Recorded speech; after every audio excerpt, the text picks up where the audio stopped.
Welcome! Today we're going to learn how to copy a document on your Brother machine.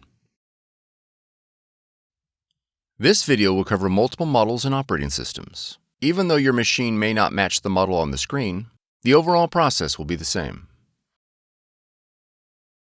Ensure the paper tray is loaded with paper.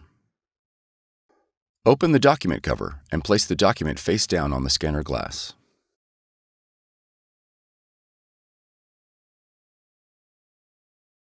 On the touchscreen, select the copy icon. Now press the Color Start icon. For black and white copies, select the Black Start icon. For more tutorials, FAQs, and videos, visit us at www.brother-usa.com. If you found this video helpful, be sure to subscribe. Thank you for choosing Brother.